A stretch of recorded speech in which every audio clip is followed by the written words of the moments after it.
మిత్రులందరికీ శుభోదయం. నేను మీ హరి. డిఎస్సికి తక్కువ కాల పరిమితి ఉందండి. అందు గురించని చాలా ఇంపార్టెంట్ బిట్స్‌తో కూడినటువంటి ప్రతి పాఠంలోని ఇంపార్టెంట్ బిట్స్‌ని మీకు తెలియజేయడానికి ముందుకొచ్చానండి. వీడియో నచ్చితే తప్పనిసరిగా లైక్ చేయండి. ఇప్పుడు 7వ తరగతిలోని మొదటి పాఠం, సైన్స్‌లో మొదటి పాఠం ఆహారంతో ఆరోగ్యం. ఇందులో చాలా ఇంపార్టెంట్ బిట్లని పీడిఎఫ్‌గా చేశానండి. నేను ఎస్‌జెటి టీచర్‌గా 12 ఇయర్స్ నుంచి వర్క్ చేస్తున్నాను. 2008లో డిఎస్సిలో జాబ్ అయితే వచ్చిందండి. ఇదే చాప్టర్‌ని నేను స్కూల్‌లో చెప్పడం జరుగుతుంది. అందు గురించనే మీకోసం పీడిఎఫ్ బిట్లు అయితే తయారు చేస్తున్నాను. మనకెందుకు టాపిక్‌లోకి వెళ్ళిపోదాం. ఇప్పుడు చూద్దామండి. ఆహారంతో ఆరోగ్యం మొదటి పాఠం. ఆహారంలో అంశాలు: పిండి పదార్థాలు, మాంసకృతులు, క్రొవ్వులు, ఖనిజ లవణాలు, విటమిన్లు అండి. మరి ఇందులో స్థూల పోషకాలు అంటే ఏమిటి? అంటే మనం ఎక్కువగా తినే పోషకాలే స్థూల పోషకాలు. అవి పిండి పదార్థాలు, మాంసకృతులు, కొవ్వులు అండి. మరి సూక్ష్మ పోషకాలు అంటే మనం తక్కువగా తింటుంటాము. అవి ఖనిజాలు, ఖనిజ లవణాలు, విటమిన్లు అండి. అదేవిధంగా శరీరానికి శక్తినిచ్చే ప్రధానమైనటువంటి వనరులు పిండి పదార్థాలండి. మనకి శక్తినిచ్చేవి. ఆహార పదార్థాల్లో అధిక భాగాన్ని కూడా ఆక్రమించేవి కూడా ఈ యొక్క పిండి పదార్థాలే. మనం ఎక్కువ ఆహారంగా ఈ యొక్క వారితో చేసినటువంటి అన్నం తింటుంటాము. అవంతా కూడా పిండి పదార్థాలే. ఎక్కువ మనం అదే తింటుంటాము. సో, గ్లూకోజ్ కూడా ఒక రకమైనటువంటి పిండి పదార్థం అండి. మరి పిండి పదార్థాలకు ఉన్నటువంటి మరో పేరు ఏంటంటే శక్తినిచ్చే పోషకాలు అని కూడా అంటారండి. శక్తినిచ్చే పోషకాలు అని కూడా అంటుంటారండి. మరి ఈ పిండి పదార్థాలు ఎక్కడ ఎక్కువ ఉంటుంటాయి అంటే బియ్యం, జొన్న, రాగులు, మొక్కజొన్న, బంగాళదుంపల్లో ఈ యొక్క పిండి పదార్థాలు అనేవి ఎక్కువగా ఉంటాయండి. అదేవిధంగా పిండి పదార్థం ఆహారంలో ఏ రూపంలో ఉంటుందంటే స్టార్చ్ మరియు చక్కెర రూపంలో ఉంటుందండి. ఈ పిండి పదార్థాలు ఆహారంలో స్టార్చ్ మరియు చక్కెరల రూపంలో ఉంటాయండి. మరి పిండి పదార్థాల ఉనికిని అయోడిన్ పరీక్ష ద్వారా మనం కనుక్కోవచ్చండి. అదే ఇక్కడ 2 రకాలు ఉన్నాయండి. ఇక్కడ స్టార్చు చక్కెర రూపంలో ఉంటుందని చెప్పాను కాబట్టి స్టార్చ్ యొక్క ఉనికిని అయోడిన్ పరీక్ష ద్వారా కనుక్కోవచ్చు. అదేవిధంగా చక్కెరల యొక్క ఉనికిని బెనెడిక్ట్ ద్రావణ పరీక్ష ద్వారా మనం నిర్ధారించుకోవచ్చండి. అదేవిధంగా ఇప్పుడు మాంసకృతులకు వద్దామండి. మన యొక్క కండరాలు, శరీర అవయవాలు ఏర్పడడానికి ఈ యొక్క మాంసకృతులు అనేవి చాలా అవసరం అండి. మరి ఇంతకుముందు చెప్పుకున్నవి పిండి పదార్థాలు శక్తినిచ్చేవి. ఇవి శరీర నిర్మాణ పోషకాలు అని మాంసకృతులకి పేరండి. అదేవిధంగా జీవ రసాయన చాలా చాలా చాలా ఇంపార్టెంట్ బిట్ అండి. శరీరంలో జీవ రసాయన ప్రతిచర్యలను నియంత్రించేవి మాంసకృతులు అండి. అసలు యాక్చువల్గా ప్రతిచర్యలను నియంత్రించేవి అసలు మాంసకృతులను మనం ఎక్స్పెక్ట్ చేయలేము. కానీ శరీరంలోని జీవ రసాయన ప్రతిచర్యలను నియంత్రించేవి మాంసకృతులు అండి. అదేవిధంగా శరీరంలోని గాయాలను బాగు చేసి నయం చేసేవి కూడా మాంసకృతులేనండి. అదేవిధంగా మాంసకృతుల నుండి వ్యాధుల నుండి కోలుకోవడానికి రోగ నిరోధక శక్తిని కూడా పెంపొందించేవి ఈ యొక్క మాంసకృతులు అండి. చాలా చాలా ఇంపార్టెంట్ బిట్లు ఇవన్నీ. అదేవిధంగా మాంసం, చేప, గుడ్లు, పాలు, సోయా చిక్కుడు, పప్పు ధాన్యాలలో యొక్క మాంసకృతులు అనేవి చాలా ఎక్కువగా ఉంటాయండి. మరి ఉదయం పూట టిఫిన్ తినేటువంటి పెసరట్టు, మినపట్టు, గారె, వడ, పునుగులు, సున్నుండలు, ఇడ్లీ ఇవన్నీ కూడా ప్రోటీన్లు అంటే మాంసకృతులు ఉంటాయండి. వీటన్ని ఉదయం తినే టిఫిన్ అనబడికి మనం గుర్తుకు రావాల్సింది మాంసకృతులు. అదేవిధంగా మాంసకృతుల నిర్ధారణ పరీక్షలో వాడే ద్రావణాలు ఏంటంటే కాపర్ సల్ఫేట్, సోడియం హైడ్రాక్సైడ్. ఒకసారి పిండి పదార్థాలు ఒకసారి చూద్దామండి. పిండి పదార్థాలకైతే స్టార్చ్ ఉనికిని అయోడిన్ పరీక్ష, చక్కెరలు అయితే బెనెడిక్ట్ ద్రావణం. అదే మాంసకృతులకు ఉపయోగించే ద్రావణాలు ఏంటంటే చూద్దామండి. కాపర్ సల్ఫేట్, సోడియం హైడ్రాక్సైడ్ బాగా గుర్తుంచుకోవాలండి. మరి మానవ శరీరానికి ఒక ఇంధనంగా ఉపయోగపడేది కొవ్వులండి. అయితే కొవ్వులను శక్తినిచ్చే పోషకాలు అని కూడా అంటారండి. మరో పేరు శక్తినిచ్చే పోషకాలు అండి. ఇక్కడ కొవ్వులు కొవ్వులు అంతే పరిమాణంలో ఉన్నటువంటి కార్బోహైడ్రేట్తో పోలిస్తే కొవ్వులు ఎక్కువ శక్తినిస్తాయండి. ఇంతకుముందే చెప్పుకున్నాం కార్బోహైడ్రేట్లు కూడా అంటే పిండి పదార్థాలు కూడా శక్తినిచ్చే పోషకాలు అని చెప్పుకున్నాం. ఒకే పరిమాణంలో కొవ్వులు ఒకే పరిమాణంలో కార్బోహైడ్రేట్లు ఉన్నట్లయితే కొవ్వులు ఎక్కువ శక్తినిస్తాయండి. అదేవిధంగా వెన్న, నెయ్యి, బాదం నూనె, వంట నూనెలో ఈ కొవ్వులు అధికంగా ఉంటాయండి. మరి చివరిగా ఖనిజ లవణాలు మరియు విటమిన్లను రక్షక పోషకాలు అంటారండి. ఖనిజ లవణాలని విటమిన్లను రక్షక పోషకాలు అని కూడా పిలుస్తుంటామండి. ఇక్కడ చూద్దామండి, ఖనిజ లవణాలు వనరులు ప్రాముఖ్యత. ఇక్కడ మనకి కాల్షియం కావాలి అంటే మనకి తినవలసింది పాలు, పెరుగు, ఆకుకూరలు, చేప. ఇవన్నీ కూడా కాల్షియం కంటెంట్ ఉన్నటువంటి పదార్థాలండి. దీనివల్ల దృఢమైన ఎముకలు మరియు దంతాలు అనేవి ఏర్పడుతూ ఉంటాయి. అదేవిధంగా ఇనుము, ఐరన్ కావాలి అంటే మాంసము, ఎండిన ఫలాలు అంటే డ్రై ఫ్రూట్స్, ఆకుపచ్చని కూరగాయలు తింటే మనకి ఐరన్ అనేది బాగా లభిస్తుంది. అంటే ఈ ఐరన్ ఎందుకు ఉపయోగపడుతుందంటే రక్తం ఏర్పడడానికి, అదేవిధంగా ఆక్సిజన్ రవాణాకు కూడా ఉపయోగపడుతుందండి.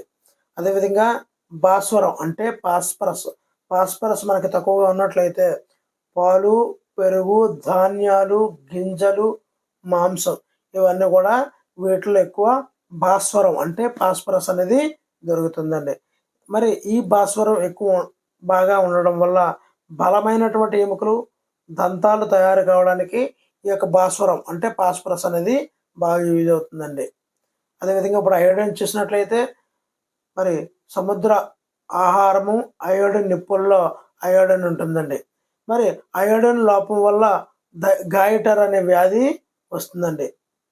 మరి ఈ అయోడిన్ ఎక్కువ ఉత్పత్తి అవుతే థైరాయిడ్ హార్మోన్ అయితే తయారవుతుంటుందండి.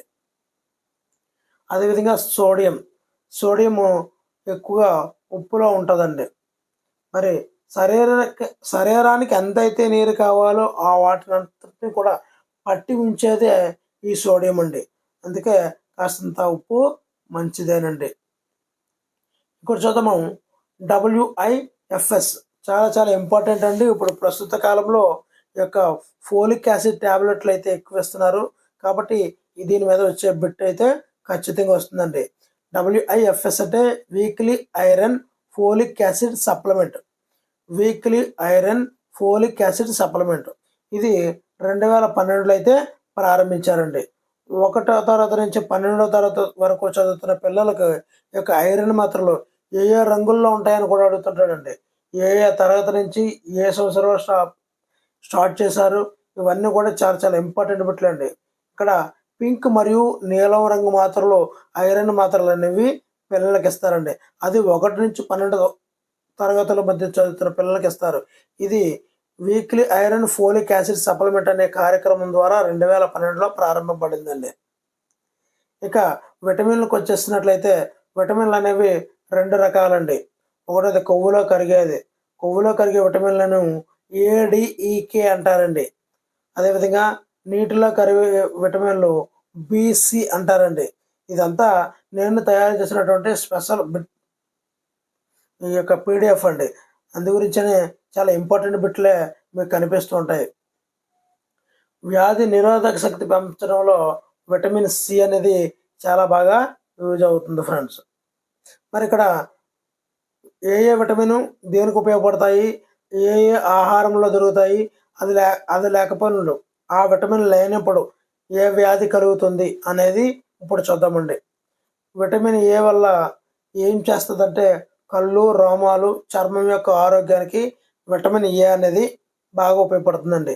మరి అది ఎక్కడ దొరుకుతుంది ఈ విటమిన్ ఏ అంటే క్యారెట్, మునగ, పాల పదార్థాలు, లివర్ ఆయిల్స్ వీటన్నిటిలో కూడా విటమిన్ ఏ అనేది లభిస్తుందండి. ఒకవేళ విటమిన్ ఏ లేకపోతే ఏమవుతుంది అంటే కళ్ళు పొడిబారడం, రేచీకటి, కార్నియా వైఫల్యం. కార్నియా అంటే కన్నులో ఉన్నటువంటి ఒక ఇదండి. నెక్స్ట్ అదేవిధంగా ఇప్పుడు విటమిన్ బి కాంప్లెక్స్ మొత్తానికేనండి అది ఏ పని చేస్తుందంటే పిండి పదార్థాలు మాంసకృతుల వినియోగం అంటే ఏ విధంగా మాంసకృతులు ఏ విధంగా డైల్యూట్ చేయడం అన్నది తన కర్తవ్యం అండి విటమిన్ బి యొక్క. మరి అదేవిధంగా ఎర్ర రక్త కణాల తయారీకి కూడా విటమిన్ బి అనేది ఉపయోగపడుతుందండి. మరి అది ఎక్కడ దొరుకుతుందంటే తౌడులో అండి. అదేవిధంగా పాలు, గుడ్లు, ఆకుకూరలు వీటన్నిటిలో కూడా విటమిన్ బి కాంప్లెక్స్ అనేది బాగా దొరుకుతుందండి. మరి తౌడు అంటే మనకి ఈ జంతువులకు ఇచ్చే తౌడులో చాలా పుష్కలంగా ఉంటాయి. అంటే మనం విటమిన్ బిని తినడం అనేసి వాళ్ళకి ఇచ్చేస్తున్నాం అనమాట. మరి తౌడు అంటే బియ్యాన్ని ఎక్కువ పాలిష్ చేయడం వల్ల తౌడు అనేది వస్తుందండి. సో దాని మీద ఉన్నటువంటి బి కాంప్లెక్స్ మనం మిగతా జంతువులకు ఇస్తాము. ఆ లోపల ఉన్నటువంటి పనికిరానిటువంటి తెల్లని బియ్యాన్ని మనం తింటుంటామండి. మరి ఈ యొక్క విటమిన్ బి కాంప్లెక్స్ యొక్క అది లోపించినప్పుడు వచ్చే వ్యాధి బెరీ ఫిట్స్ కూడా వస్తుందండి. పెల్లాగ్ర, పొలుసు చర్మం, ఫోటోఫోబియా, జ్ఞాపకశక్తి తగ్గడం కూడా. అంటే మనం ఇప్పుడు పాలు, గుడ్లు, ఆకుకూరలు, తౌడు వీటి వల్ల మనకి ఈ యొక్క విటమిన్ బి కాంప్లెక్స్ అనేది చేకూరుతుందండి. అదేవిధంగా విటమిన్ సి అనేది చర్మము, దంతాలు, చిగుళ్ళు, రక్త కణాల ఆరోగ్యానికి విటమిన్ సి అనేది ఉపయోగపడుతుందండి. ఇది విటమిన్ సి అనబడికి నిమ్మ జాతి ఫలాలండి. అంటే నిమ్మ, నారింజ జాతి ఫలాలు, మునగ, మొలకలు వీటన్నింటిలో కూడా విటమిన్ సి అనేది దొరుకుతుందండి. అది లేనప్పుడు విటమిన్ సి లేనప్పుడు స్కర్వీ అనే వ్యాధి వస్తుందండి. అదేవిధంగా విటమిన్ డి ఏమి చేస్తుంది అంటే ఎముకలు, దంతాల యొక్క ఆరోగ్యాన్ని జాగ్రత్తగా పరిరక్షిస్తుందండి. ఇది విటమిన్ డి అనేది సూర్యరశ్మిలో దొరుకుతుంది, సన్లైట్లో దొరుకుతుంది. అదేవిధంగా పాల ఉత్పత్తుల్లో కూడా ఈ యొక్క విటమిన్ డి అనేది లభిస్తుందండి. విటమిన్ డి లోపించినప్పుడు కలిగే వ్యాధి రికెట్స్ వ్యాధి అండి. మరి విటమిన్ ఈ యొక్క విధులు ఏంటంటే నాడులు, రక్త కణాల ఆరోగ్యాన్ని జాగ్రత్తగా చూసుకుంటుందండి. ఈ విటమిన్ ఈ అనేది ఎక్కడ దొరుకుతుందంటే పండ్లు, కూరగాయలు, సన్ఫ్లవర్ ఆయిల్లో విటమిన్ ఏ దొరుకుతుంది. మరి విటమిన్ ఈ లోపం వల్ల వంధ్యత్వ సమస్యలు అనేవి ఏర్పడుతుంటాయండి. అంటే పిల్లలు పుట్టకపోవడం అలాంటివి అన్నమాట. మరి విటమిన్ కే విధి ఏంటంటే దెబ్బ తగిలినప్పుడు రక్తం గడ్డ కట్టడానికి విటమిన్ కే ఉపయోగపడుతుందండి. అది లేదనుకోండి అలా రక్తం కారిపోతూ ఉంటుందన్నమాట. మరి ఈ విటమిన్ కే అనేది క్యాబేజీ, ఆకుకూరలో లభిస్తుందండి. అదేవిధంగా విటమిన్ కే లేకపోతే లోపించడం వల్ల రక్తం గడ్డ కట్టడం అనేది ఆలస్యం అవుతూ ఉంటుందండి. ఇక్కడ విటమిన్ సికి ఉన్నటువంటి మరో పేరే ఆస్కార్బిక్ ఆమ్లం అండి. అదేవిధంగా వ్యాధుల నివారణలో ఏదైనా వ్యాధి వచ్చి తగ్గడానికి ప్రముఖ పాత్ర వహించేవి విటమిన్లు, ఖనిజ లవణాలండి. అదేవిధంగా జీర్ణ వ్యవస్థలో పేగుల్లో ఆహార కదలికలకు మరియు మలబద్ధకము నివారణకు ఈ యొక్క పీచు పదార్థాలన్నీ ఉపయోగపడతాయి. తేగలు, చిలగడదుంపలు, చిక్కుడుకాయలు లాంటి బీరకాయలు ఇలాంటి వాటిలో ఈ యొక్క పీచు పదార్థాలు ఎక్కువ ఉంటాయి.